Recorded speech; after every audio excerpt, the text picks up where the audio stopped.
오늘은 대수가 어떻게 조합적 구조를 바라보는가라는 주제로 세미나를 진행을 해보려고 하는데요.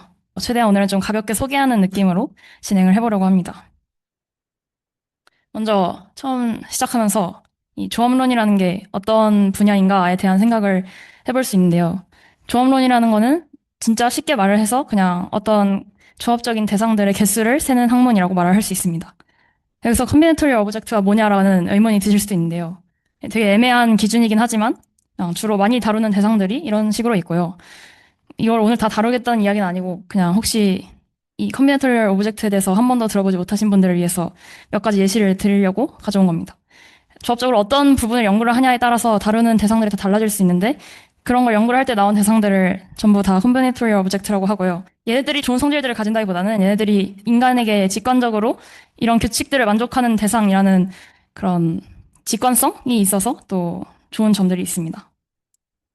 그래서 이런 개수를 도대체 어떻게 세냐라고 이야기를 하면 크게 제가 봤을 때는 물론 더 있을 수도 있지만 제가 봤을 때는 두 가지 정도로 나눌 수 있는 것 같은데 어떤 대상의 구체적인 개수가 궁금하진 않지만 이 대상이 우리가 이미 알고 있는 어떤 대상과 1대1 대응을 이루는가. 그래서 우리가 이미 알고 있는 어떤 좋은 대상이랑 잘 관계를 가지는지 그런 걸 연구를 하기도 하고 또 한 가지는 우리가 새로 직접 그 대상에 대한 개수를 세고 싶어서 개수를 잘 알고 있는 어떤 다른 대상으로 바이젝션을 줘서 그 개수를 찾아내는 방법도 있습니다. 그래서 제가 오늘 할 거는 이거에 대해서 직접적으로 다루진 않겠지만 24년도 이호준님께서 세미나를 해주셨는데요. 이 세미나를 보시면 그래도 기본적인 몇 가지 조합적인 대상들의 1대1 대응을 이렇게 잘 짓는 그런 과정을 보실 수 있을 것 같습니다. 관심 있는 분들은 찾아보시면 좋을 것 같고요. 오늘 제가 할 거는 이 1대1 대응을 주는 것도 좋지만 이 주는 게 어려울 수도 있잖아요, 사실. 잘 안 보일 수도 있기 때문에 그럴 때 어떻게 하는지 그리고 이런 조합적인 대상들을 조금 더 대수적인 대상들로 옮겨서 해석을 했을 때 어떤 부분들이 좋은지 등을 이야기를 해보려고 합니다. 먼저 어떤 정수를 한번 이렇게 쪼개볼 건데요. 덧셈으로. 4랑 5를 예시로 적어뒀습니다. 제가 쓸 수 있는 모든 나누는 방법을 다 적었는데요. 여기서 이런 정수를 쪼개는 과정을 인티저 파티션이라고 하고 그리고 이때 나눠진 저 각각의 조각들을 파트라고 부르겠습니다. 이랬을 때 일단 4를 기준으로 먼저 살펴보면 distinct part라고 제가 썼는데 이거는 이제 서로 다른 파트로만 쪼개는 거예요. 예를 들어서 2 더하기 2 이런 거는 2가 두 개가 나오니까 이런 건 distinct part가 안 되겠죠. 근데 제가 써놓은 것처럼 4랑 3 더하기 1은 모두 다른 그 파트로만 쪼갰기 때문에 여기에 해당이 되고요. 그 다음에 오드 파트라고 써놨는데 이건 이제 홀수 파트라서 홀수들의 합으로만 나타낸 걸 말합니다. 예를 들어서 3 더하기 1, 1 더하기 1 더하기 1 더하기 1 이런 경우가 있겠죠. 5일 때도 마찬가지로 살펴보면 디스팅트 파트랑 오드 파트를 이렇게 쓸 수가 있는데요. 앞에서 여기서 보신 것처럼 개수가 똑같아요. 위에랑 아래랑. 그리고 5일 때도 마찬가지로 디스팅트 파트랑 오드 파트의 개수가 똑같죠. 그래서 뭔가 관찰을 했습니다. 이런 게 같을 것 같다라는 생각을 해볼 수 있는데요. 사실은 이거보다 좀 더 많은 예시들을 해볼 수 있지만 그 손으로 하다 보니 이쯤에서 마무리를 하겠습니다. 그랬을 때 이 대상이 진짜 개수가 같냐를 이야기하려면 제가 아까 초반에 말씀드렸던 것처럼 바이젝션을 쓰는 방법이 있는데요. 바이젝션 1대1 대응이라서 무조건 그런 함수를 잡을 수 있다면 두 대상의 개수는 같게 됩니다. 그런데 이렇게 써놓고 보니까 도대체 얘네들의 바이젝션을 어떻게 줘야 될지에 대한 감이 안 오죠. 물론 주는 방법이 잘 알려져 있습니다. 근데 이제 잘 눈으로 쉽게 보이지 않는 대상이라고 생각을 하는데요. 그래서 이런 인티저 파티션을 저희가 아는 다항식이라고 하겠습니다. 다항식으로 이렇게 잘 옮겨서 생각을 해볼 건데요. x라는 변수를 두고, 변수는 아니지만, 하여튼 문자를 두고 걔의 지수에다가 우리가 방금 봤던 이 인티저 파티션을 그대로 올릴 겁니다. 그러면은 사실 얘네들의 합은 4로 같았기 때문에 올려서 실제로 계산한 값 자체는 다 4로 똑같아요. 하지만 저희가 눈으로 보기에 얘네들을 이 쪼갰다라는 이 행위를 잘 볼 수 있게 쓸 수가 있겠죠. 그래서 얘네들을 다 더한다고 생각을 하면 사실 다 x의 4승으로 묶이기 때문에 결국에 숫자가 잘못됐네요. 4의 파티션인데 그러니까 4를 파티션 할 수 있는 이 경우의 수가 개수로 나오게 되고 그 뒤에는 x의 4승이라는 숫자가 붙을 겁니다. 이런 식으로 모든 n에 대해서 이런 식으로 서술을 할 수가 있을 겁니다. 그렇게 서술을 한 다음에 모든 n에 대해서 다 더해줘요. n이 0보다 크거나 같을 때 모든 경우를 다 더해줍니다. 그러면은 지금 여기 보이시는 식처럼 모든 n을 파티션 할 수 있는 개수에 x의 n승을 붙인 거를 다 더한 식이 나오겠죠. 그랬을 때 여기서 이제 정의를 할 건데 이 정의 자체가 그렇게 중요하진 않습니다. 어떤 시퀀스가 주어졌을 때 걔를 개수로 가지고 뒤에 이 n이라는 인덱스를 똑같이 지수로 가지는 이런 형태로 식을 만들면 이걸 제너레이팅 펑션이라고 부르는데요. 그럼 이걸 활용을 해서 어떻게 저희가 아까 초반에 하라고 했던 문제를 해결할 수 있을까 생각해 봅시다. 디스팅트 파트랑 오드 파트의 개수 같은 거를 바이젝션을 주기에는 살짝 어렵다고 판단을 했죠. 근데 제너레이팅 펑션을 이렇게 gf라고 적은 건데 이 제너레이팅 펑션을 각각의 경우에 대해서 서술을 한다고 생각을 해보면 얘들은 각각 이런 형태로 나오게 될 건데요. 그러면 결국에 이 x, n승인 n에 대해서는 계속 똑같이 이렇게 나올 건데 앞에 개수가 결국 중요한 거잖아요. 개수를 보면 결국 이 디스팅트 파트의 개수, 오드 파트의 개수가 이렇게 나오게 되니까 이 식 자체를 비교했을 때 아예 이 식이 동일하다는 게 판별이 되면 모든 n에 대해서 다 이 디스팅트 파트랑 오드 파트 같다고 이야기를 할 수 있겠죠. 그래서 이제는 그 디스팅트 파트에 대해서 한번 제너레이팅 펑션을 써보려고 합니다. 먼저 작은 예시에 대해서 해보려고 하는데요. n이 3일 때만 가정을 해보겠습니다. 그럼 일단 이런 식으로 대충 제가 한번 식을 써볼 건데요. 이 식의 이 예시를 보시면 예를 들어서 첫 번째 이 텀에서 x를 골랐어요. 그리고 그 다음 텀에서 x제곱을 골랐고 그 다음 텀에서 1을 골랐다고 해봅시다. 그럼 이건 결국에 우리가 지수에 올라간 거를 덧셈으로 표기하는 이 과정을 아까 인티저 파티션의 과정으로 봤죠. 그럼 똑같이 내려서 생각을 하는 거예요, 반대로. 그러면 x1, x의 1승, x의 2승, 그리고 x의 0승이니까 이렇게 생각을 해보면 결국 3의 파티션인 1 더하기 2가 나오게 됩니다. 그리고 또 마찬가지로 1 고르고 3 골랐다 해보면 이렇게 되면은 x의 3승이 그냥 나오니까 얘는 3의 파티션인 3이 나오게 됩니다. 이런 식으로 각 항에서 뭘 고르냐에 따라서 이렇게 파티션을 나타낼 수 있다는 걸 알 수 있는데요.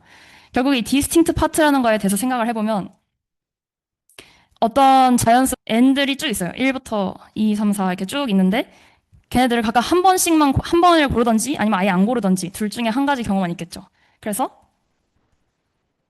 여기에 지금 옆에 새로 생긴 이 식이 결국에 1 더하기 x라는 거는 x의 0승 더하기 x의 1승이라서 0, 0, 그러니까 1을 아예 안 고르거나 아니면 1을 고르거나 이런 상황을 얘기하는 거고요. 이런 식으로 또 제곱항에 대해서도 써주고 세제곱항에 대해서도 이렇게 생각을 해주면 이걸 결국에 n까지 쭉 늘려서 썼다고 했을 때 결국 모든 자연수에 대해서 아예 안 고를지 혹은 그 숫자를 고를지를 정하는 과정이라고 보실 수 있습니다.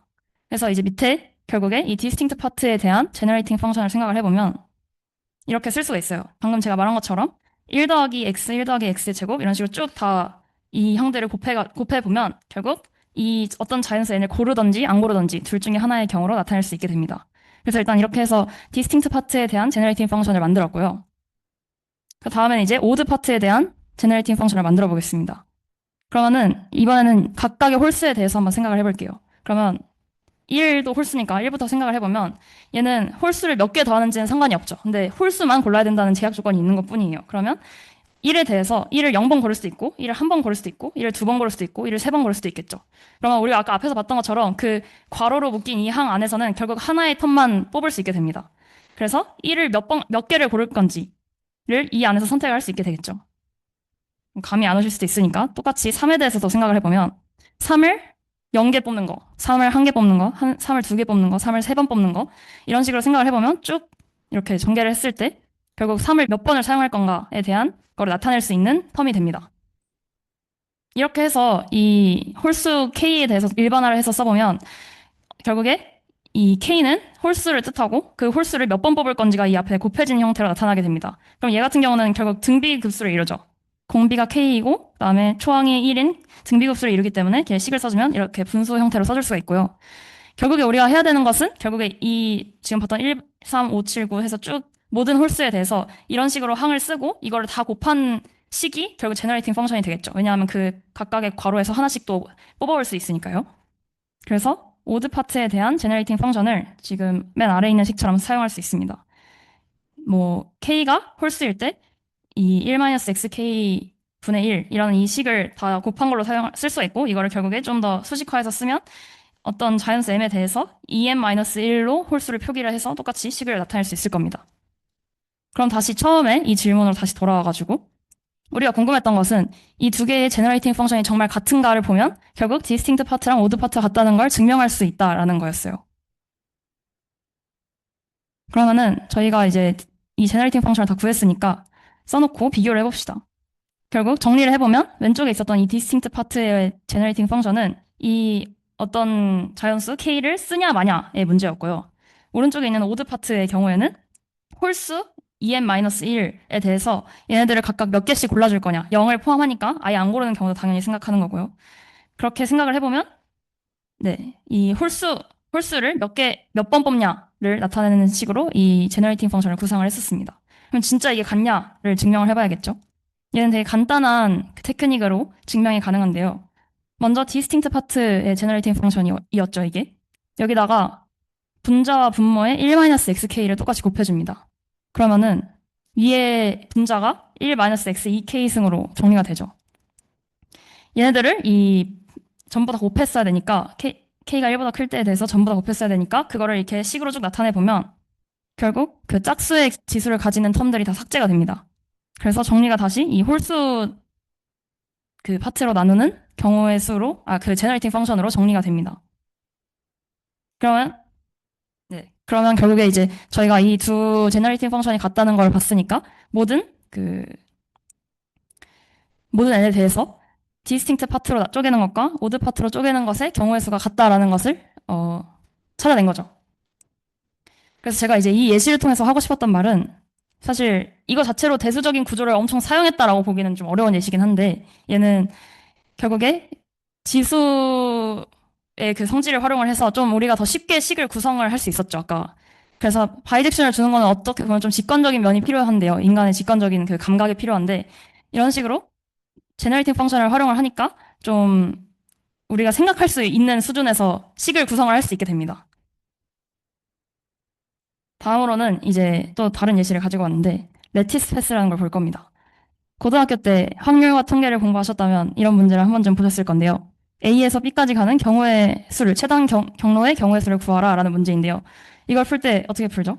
위로 4칸을 가고 그 다음에 결국 오른쪽으로 7칸을 가야 되니까 11추사 해서 결국에 11C4라는 게 더 익숙하신 분들도 있을 건데 이런 식으로 계산을 하게 됩니다. 결국 이 레티스 패스라는 거는 이렇게 격자점 위에서 이동하는 경로를 말을 하는데요. 여기서 이번엔 좀 바꿔보겠습니다. 점을 2개씩 두 쌍을 줄 거고요. 그래서 이 2개의 패스를 그릴 건데 둘이 겹치지 않게 그려볼 겁니다. 그러면 왼쪽의 경우는 잘 그렸죠? 겹치지 않게. 근데 사실 오른쪽의 경우는 겹치게 그렸어요. 이런 경우가 당연히 생기겠죠. 모든 각각의 경로만 따지다 보면 겹치는 경우가 생길 겁니다. 그래서 여기서 질문은 그러면 겹치지 않는 이 경우의 수를 어떻게 구할 수 있는가? 이 페어가 총 몇 쌍이 나오냐라는 걸 구하고 싶어요. 그러면은 직접 겹치지 않는 모든 경우를 다 생각을 하면 너무 빡세겠죠? 그래서 일단은 전체 경우의 수를 생각을 해봅니다. 그러니까 이 겹치든지 말든지 신경 쓰지 않고 그냥 A1에서 B1까지 가는 경로를 다 세고 곱하기 A2에서 B2까지 가는 경로를 다 셀 겁니다. 그렇게 했을 때는 당연히 겹치는 구간이 나오겠죠? 그러면 간단합니다. 여기서 겹치는 경우를 그냥 빼주면 돼요. 그럼 이제 겹치는 경우 어떻게 쓸 거냐 이게 이제 또 문제가 될 수 있는데요. 여기서 몇 가지 정의를 하겠습니다. 여기 이 둘이 겹쳐 있는 이 부분을 인터섹팅 파트라고 제가 이름을 그냥 마음대로 붙여봤고요. 이 부분은 어떻게 정의를 하냐 하면 사실 여러 번 겹칠 수도 있어요. 이 패스가 가면서. 근데 거기서 가장 첫 번째로 겹치는 부분을 의미를 하고 예를 들어서 점끼리만 이렇게 점으로만 교차를 해도 거기도 인터섹팅 파트라고 봅니다. 그리고 이 인터섹팅 파트 뒤에 이어져서 나오는 부분을 테일이라고 제가 정의를 해볼게요. 이번에는 이제 여기까지 정의를 하고 이번에는 원래는 A1에서 B1까지 가는 경로랑 A1에서 A2에서 B2까지 가는 경로를 생각을 했었는데요. 얘네들 그 B1과 B2를 그러니까 바꾼다고 생각을 해보면 무조건 이 가는 경로를 이렇게 주황색과 초록색으로 그냥 대충 그려봤을 때 무조건 겹칠 수밖에 없습니다. 한 번은 교차를 해야지만 도달을 할 수가 있어요, 둘 다. 그러면은 대충 그 중에 하나 예시를 제가 들고 왔습니다. 이렇게 겹치게 되겠죠, 무조건. 이제 이 테일 부분, 제가 아까 정의했던 테일 부분을 한번 둘이 바꿔볼 겁니다. 그러면 딱 그 테일 부분에 주황색이랑 초록색만 바꾸면 되겠죠? 딱 이렇게 바꾸고 나니까 결국에 다시 돌아왔습니다. 저희가 아까 봤던 A1에서 B1까지 가는 경로, A2에서 B2까지 가는 경로인데 겹치는 구간이 생기는 이 패스로 다시 돌아왔어요. 그래서 이런 성질을 활용을 해볼 건데요. 저희가 아까 처음에 이 전체 페어에서 겹치는 페어를 빼고 싶었는데요. 이 페어를 도무지 어떻게 구할지 감이 오지 않았고요.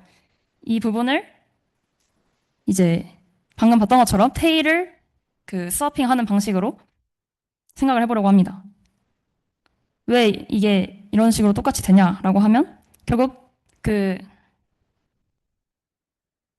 여기에서 이게 지금 그냥 A1에서 B2까지 그리고 오타가 났는데 A2에서 B1까지 가는 이 경로를 생각을 했을 때 이 경로에 대해서 아무런 제약 조건을 걸지 않고 그냥 생각을 했잖아요. 여기서 뭐 얘네가 겹쳐야 된다 말아야 된다를 생각한 게 아니고 얘는 무조건 겹치는 경우가 한 번은 생길 수밖에 없고 그래서 자연스럽게 그냥 아무렇게나 두 페어를 잡았는데 하나의 페어를 잡았는데 거기서 겹치는 부분 인터섹팅 파트 뒤에 나오는 이 테일 부분을 서로 스와핑을 딱 이렇게 해줬더니 다시 우리 원하는 대로 나왔잖아요. 사실 어떻게 보면 여기서 바이젝션을 줬다고 생각을 할 수가 있습니다. 그래서 이렇게 겹치는 경로의 수를 아까 본 것처럼 A1에서 B2까지 가는 경로, 그리고 A2에서 B1까지 가는 경로를 그냥 아무렇게나 페어를 다 가져와서 잡은 경우의 수라고 생각할 수 있습니다. 그래서 결국에 이 밑에 제가 쓴 식처럼 원래 우리가 구하고 싶었던 뭐라 그러지? 원래 우리가 생각했던 패스의 전체 경우인 이 A1에서 B1까지 가는 경우, 9 추스 4가 될 거고요. 이런 식으로 해서 똑같이 A2에서 B2 가는 경로를 곱해주고 거기에서 또 A1에서 B2 가는 경로랑 A2에서 B1 가는 경로를 곱해서 빼주면 결국 저희가 원하는 답을 얻게 됩니다. 근데 이 구조가 되게 우리가 잘 알고 있는 구조랑 닮아 있어요.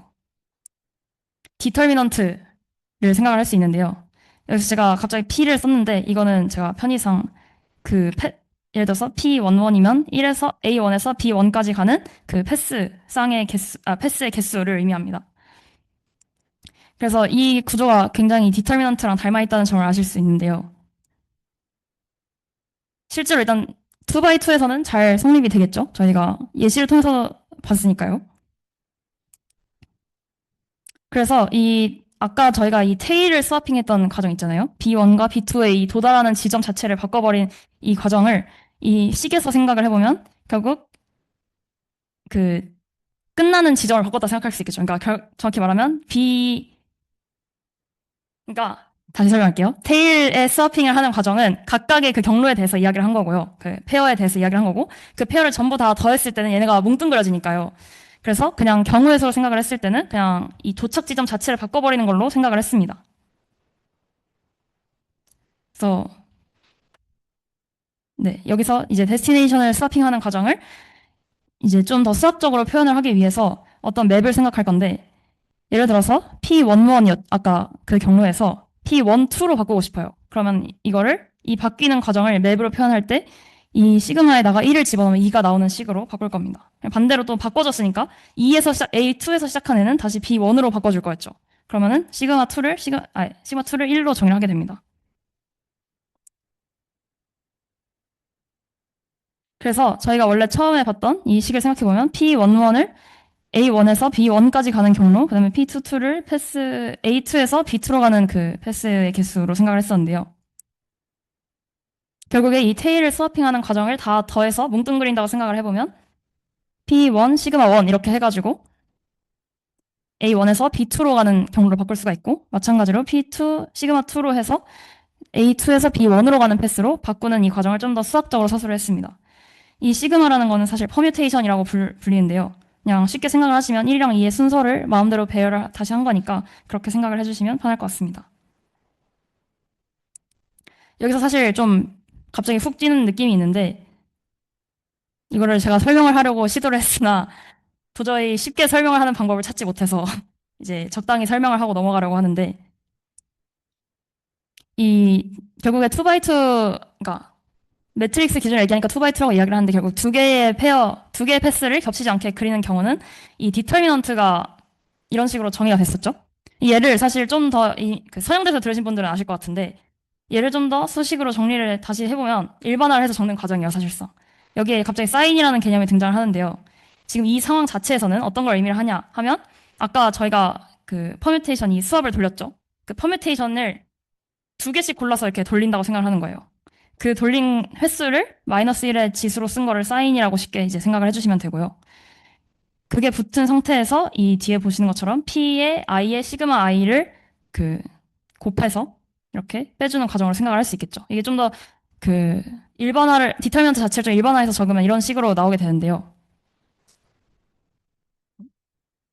네, 일단 두 개짜리 패스에서는 그렇게 생각을 해봤고, 그럼 이제 3개짜리 패스를 한번 생각을 해봅시다. 이때는 갑자기 더 복잡해져요. 도무지, 아까는 제가 이제 결국에 이 레티스 패스 자체에서의 1대1 대응을 줘가지고 잘 구해서 그걸 다시 식으로 써보니까 디터미넌트가 나왔다라는 느낌으로 설명을 드렸는데요.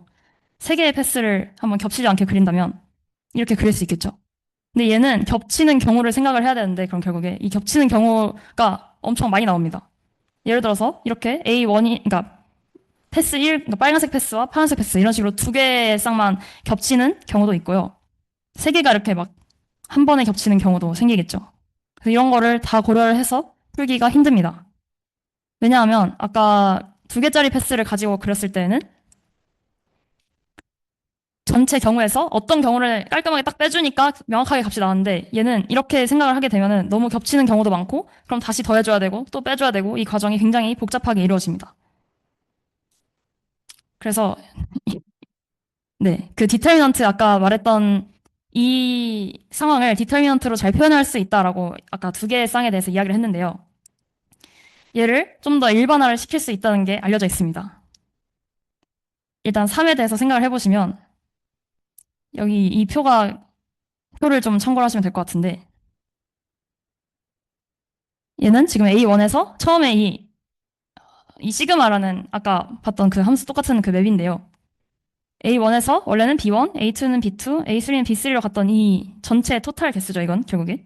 여기에서 이 괄호 2, 3이라고 적힌 것은 뭐냐 하면 2는 3으로 보내고 3은 2로 보내는 이 사이클을 의미를 하고 1은 그대로 갑니다. 그래서 퍼뮤테이션에다가 1을 넣으면 1이 나오고요. 퍼뮤테이션에다가 지금 이 상황에서는 2를 넣으면 3이 나오고 퍼뮤테이션에 3을 넣으면 2가 나옵니다.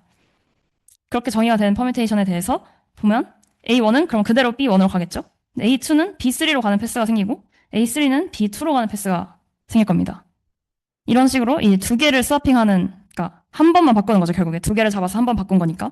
그래서 한 번 스와핑하는 이 과정을 거친 애들이 이렇게 사인이 아까 봤던 것처럼 마이너스 1승이니까 마이너스로 주어지게 됩니다.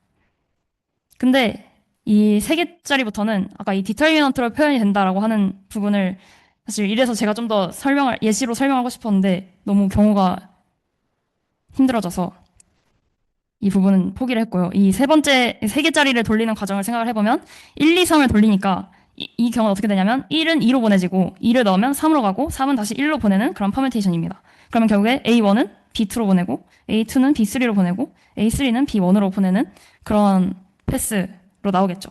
그러니까 이런 경우들을 또 생각해보면 얘는 결국 2번 스와핑을 해야 되는데 이게 무슨 말이냐 하면 자, 1에서 2로 가야 되고 2는 3으로 가야 되고 3은 1로 가야 되죠. 지금 이 함수를 결국 나오게 하고 싶은데 저희는 한 번에 2개만 바꿀 수 있습니다. 한 번에 3개의 위치를 바꾸는 건 안 돼요. 그래서 먼저 1과 2를 바꿉니다. 1, 2, 3에서 1과 2를 바꿔요. 그럼 이제 어떻게 해야 되냐면 지금 1은 2로 가는 함수는 잘 정의가 됐고요. 여기서 1은 2로 가는 건 잘 정의가 됐는데 2를 3으로 가게 하고 싶고 3을 1로 가게 하고 싶어요. 그러면 지금 현재 상태는 이렇게 되어 있겠지만 여기서 또 한 번 1과 3을 바꿔주는 조치를 취합니다. 그러면 이렇게 되니까 저희가 원하는 대로 이게 정의가 됐죠. 1은 2로 가고 2는 3으로 가고 3은 1로 가는 그런 형태의 함수로 정의가 됩니다. 그래서 결국 2번을 수업해야 된다는 거예요. 그렇게 되면은 아까 봤던 그 사인은 결국 플러스로 남게 됩니다. 이런 식으로 해서 디터미넌트 3x3 매트릭스의 디터미넌트로 또 똑같이 그 3개 패스에 겹치지 않은 경우의 수를 셀 수 있고요. 이거를 마찬가지로 n개의 패스에 대해서도 똑같이 적용을 할 수가 있습니다.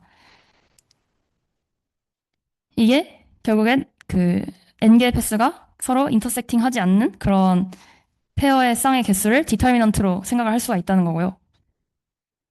이게 사실 그 개념상으로 이야기를 하면 인볼루션이라는 걸 활용한 건데요. 제가 아까 그 투, 네, 그 2개짜리에서는 이렇게 스와핑을 하는 과정을 통해서 직접 했잖아요. 전체 경우에서. 이거는 사실 아시는 분들은 아실 것 같은데 그 인클루전, 익스클루전을 활용했다고 볼 수 있습니다. 물론 그거의 뭐 좋은 그 특징이라고 해야 되나? 그것만의 유니크함을 활용한 건 아니긴 하지만 어쨌든 전체 경우에서 우리가 명확하게 빼야 되는 것들을 뺐기 때문에 그걸 활용해서 구했는데 바로 3개 패스까지 넘어가 버리니까 복잡해졌어요. 그래서 그거를 좀 이 디터미넌트를 활용을 해서 쉽게 구할 수 있었다. 그리고 그 사이에서 그 인볼루션이라고 하는 것은 서로 이렇게 잘 소거가 되는 그 성질인데요. 그걸 활용을 했다라고 볼 수가 있고요. 사실 제가 여기 땡큐라고 적어놨는데, 소개를 한 가지를 하고 싶어가지고, 그것까지 하고 끝내도록 하겠습니다. 저희가 지금까지 계속 어떤 조합적인 대상을 보고 걔를 좀 우리가 잘 알고 있는 쉽게 말하면 식의 형태로 옮겨가지고 계속 살펴보고 있었죠. 엄밀하게 말하면 이제 좀 좋은 대수적인 성질을 가지는 대상들로 옮겨서 봤다라고 할 수 있습니다. 왜냐하면 사실 이 방금 전의 경우에서도 생각해보면 레티스 패스를 이렇게 스와핑하는 과정은 눈으로는 보기 쉬운데 이거를 수학적으로 쓰기가 굉장히 어려워요. 그래서 그런 거를 쓰는 도구라고 생각을 해도 되고 그렇게 우리가 잘 알고 있는 언어로 다시 바꿔서 쓰게 되면은 또 그 안에서 좋은 성질들을 잘 활용을 해서 좀 더 좋은 질문들도 던질 수 있고 더 좋은 성질들을 활용해서 새로운 걸 찾아낼 수도 있습니다. 이런 거의 예시로 이제 한 가지를 더 소개를 하려고 하는데 이산수학에서 배우는 그래프라는 게 있어요. 우리가 알고 있는 고등학교 때 배운 그래프는 사실 그냥 이렇게 생긴 이런 함수라고 쉽게 생각을 할 수 있는데요. 그런 그래프가 아니라 이산수학에서 배우는 그래프는 이렇게 점들이 있고요. 이 점들의 엣지를 그려줍니다. 엣지가 생기는 건 마음대로 생길 수 있어요. 이런 식으로 그려도 돼요. 이렇게 점이 하나 떨어져 있는 형태도 상관없고, 뭐 이런 식으로 연결이 돼도 상관이 없고요. 그래서 이 점들의 집합을 V라고 하고, 그다음에 선들의 집합을 E라고 합니다. 벌텍스랑 엣지의 약자인데요. 이걸 모아서 그래프라고 합니다. 여기 이제 그래프에다가 색칠을 할 건데요. 이거 그래프에다 어떻게 색칠을 하냐면 마음대로 색칠을 해도 되지만 프로퍼 컬러링이라고 해서 그러니까 잘 색칠을 할 겁니다. 어떻게 하냐? 이 엣지로 연결된 점들은 서로 다른 색깔로 칠해야 돼요. 예를 들어서 여기를 지금 제가 빨간색으로 칠했어요. 그러면 지금 여기 점이랑 여기 점은 빨간색으로 못 칠하겠죠?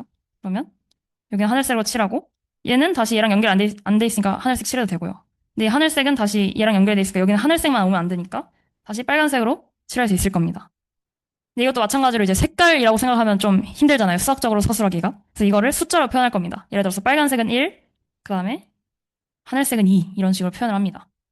그래서 저희가 또 관심이 있는 것은 이렇게 어떤 그래프가 주어졌을 때 얘를 프로퍼하게 컬러링 할 수 있는 개수가 몇 개인가에 대한 질문을 던질 수가 있는데요. 이런 정보를 담은 식을 하나 만들 수 있습니다. 어떻게 하냐 하면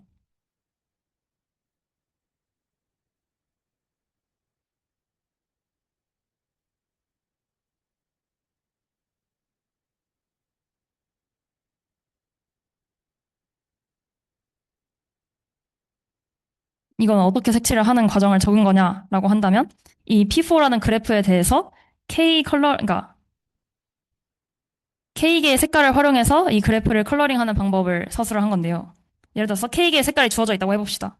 그러면 제가 여기 첫 번째 점에다 K개로 색칠했어요. K개를 색칠할 수가 있죠. 그러면 결국 얘랑 연결된 이 점은 여기에 사용된 컬러 빼고 다 쓸 수 있어요. 그러면 K-1개가 될 거고요. 여기는 마찬가지로 여기에 썼던 색은 다시 쓸 수 있지만 이 점에 사용됐던 색은 못 쓰니까 마찬가지로 K-1이 되고 여기도 K-1이 됩니다. 그래서 이 경우를 다 곱해서 이렇게 서술할 수가 있죠. 이런 식으로 쓸 수가 있는데요. 이거를 바로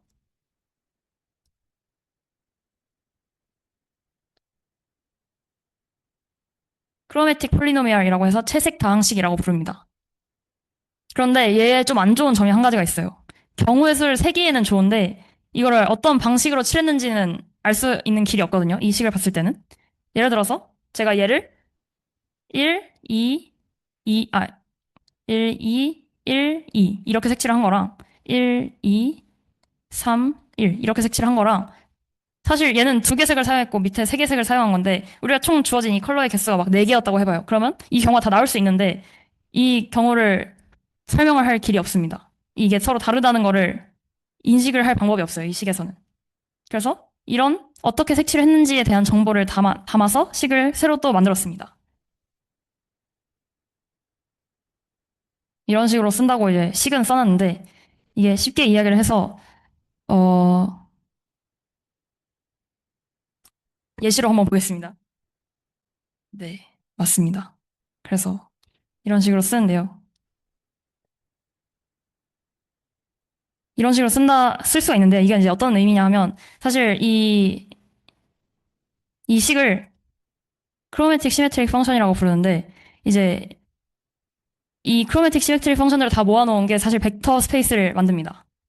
그래서 그 벡터 스페이스에 대해서 좋은 베이시스들이 있는데 그 중에 한 가지가 M이라는 베이시스가 있어요. 얘는 이제 같은 색을 몇 번 썼는지를 나타내는 앤데요. 여기를 보시면 MEE라고 되어 있죠. 이거는 이제 여기가 이렇게 같은 색으로 칠해지고 11, 그다음에 여기가 이렇게 다른 색으로 칠해지는 이런 느낌으로 칠해지는 모든 경우를 다 더해 놓은 애고요. 그다음에 E의 M의 211이라는 것은 결국에 같은 색을 하나는 두 번 쓰고 그리고 또 다른 색 이렇게 해서 색칠할 수 있는 경우가 생긴다라는 거고 이런 식으로 좀 그 색칠하는 방법을 담아서 표현을 할 수가 있어요.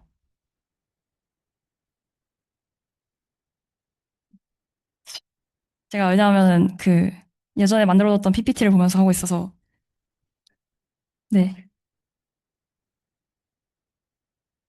네, 맞습니다. 이렇게 되고요. 이거는 그렇게 사실 복잡하게 설명하려고 생각한 게 아니었어가지고 이제 간단하게 설명을 하려고 하는데 제가 아까 말씀드렸던 것처럼 이런 식으로 좀 더 구조를 잘 보존을 한 거죠. 어떻게 보면 색칠하는 그 과정을 원래는 그거의 개수로 뭉뚱그려서 생각한 식이 있었는데 그걸 어떻게 색칠하냐라는 그 과정을 담아서 또 다시 식을 쓸 수가 있다는 거예요. 그래서 이런 식으로 식을 썼을 때 얘는 벡터 스페이스를 이루고 그 벡터 스페이스는 베이시스도 있고 벡터 스페이스만의 좋은 성질들이 있잖아요. 예를 들어서 이너 프로덕트를 정의할 수 있다든지 이런 성질들을 활용해서 좀 다양한 것들을 해볼 수가 있습니다. 여기서 가장 제가 그 주목하고 있는 던질 수 있는 물음이 있는데 이 크로매틱 시메트릭 펑션 이런 식으로 다양한 베이시스가 있다고 했잖아요. 이런 베이시스로 전개를 하게 되면 결국 그 앞에 있는 그 코에피션트의 그 개수에 관심을 가지게 될 건데 그 개수가 모두 양수가 되는가에 대한 물음이 있습니다. 양수가 되는 거에 대해서 왜 관심을 가지냐 하면 일단 이 상황에서는 절대 앞에 개수로 그 유리수나 이런 게 나오지 않고요. 무조건 정수로만 나오게 되는데 이때 양수가 나온다는 것은 결국 그 자연수라는 거죠.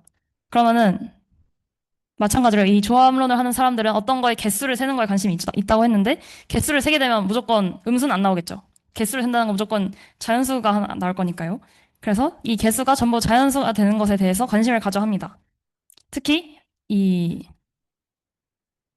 특정 조건을 만족하는 이 그래프들에 대해서 걔네들을 전부 다 어떤 베이시스로 서술을 했을 때 걔의 개수가 항상 양수로 나오냐라는 질문을 던질 수가 있고 네, 저도 최근에 그쪽 부분에 관심을 가지고 이번 학기에 URP를 진행을 했습니다. 그래서 이런 식으로 제가 이번 세미나를 통해서 하고 싶었던 이야기는 좀 조합적인 대상은 어떻게 보면 좀 직관적인 부분이 많이 있어요. 물론 수학적으로 다 정의가 되어 있긴 하지만 그런 부분들을 잘 수학적인 대상으로 다시, 그러니까 좀 더 우리가 잘 다룰 수 있는 그런 대상들로 옮겨서 생각을 하게 되면은 좀 더 쉽게 증명이 되는 것들도 있고 또 다른 새로운 그 물음들을 던질 수도 있다라는 이야기를 하고 싶었습니다.